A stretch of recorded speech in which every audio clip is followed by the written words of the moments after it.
Salut, bienvenue dans Jeu de Puissance, on va parler du Canadien de Montréal, peut-être l'équipe la plus attendue de tous les francophones. Les Canadiens de Montréal qui la saison dernière ne se sont pas qualifiés d'un souffle, ils ont fait pourtant une très bonne saison, mais il leur a manqué peut-être un gardien numéro 2 pour se qualifier. Il n'y a pas eu beaucoup de changements à l'intersaison, ils sont allés récupérer un défenseur de 3e duo, Chariot des Jets de Winnipeg, en attaque un Nick Cousin de l'Arizona qui va sûrement jouer sur le 4e trio s'il joue. Il faut dire que le directeur général avait fait une offre hostile à Sébastien Aho pour le récupérer, mais ça s'est pas super bien passé de ce côté-là. Il a même été un peu ridicule à mon avis. Une équipe qui n'a pas vraiment changé, qui reste sur la même structure, avec une attaque où on attendra beaucoup de Kotkaniemi, qui s'est renforcé musculairement pendant l'été. On va peut-être aussi voir jouer le jeune Ryan Poehling, qui a commencé la saison dernière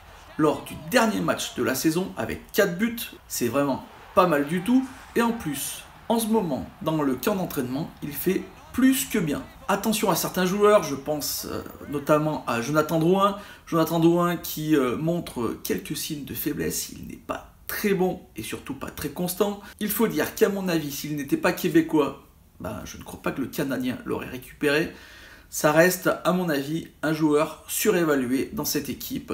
Il va falloir plutôt attendre du côté de Max Domi ou des joueurs comme Tatar. En défense, là aussi, pas grand chose de changé, comme je vous ai dit, Ben Chariot, mais c'est tout. On va avoir encore Weber avec Mété, Kulak avec Petry, donc pas grand chose de changé. On peut voir ça du côté positif. Ça veut dire que l'équipe est bien structurée et qu'elle sait jouer ensemble. Le côté négatif, c'est que les autres équipes ont déjà joué contre le Canadien avec cette structure, donc ils seront mieux préparés à les affronter et donc peut-être un peu plus facile pour eux. Du côté des cages, comme je vous l'ai dit, on s'est renforcé avec le 2e gardien. Carey Price est toujours le number 1, mais Kincaid fera obligatoirement mieux que Niemi, qui n'a pas été très bon la saison dernière. Ça, on l'a bien vu.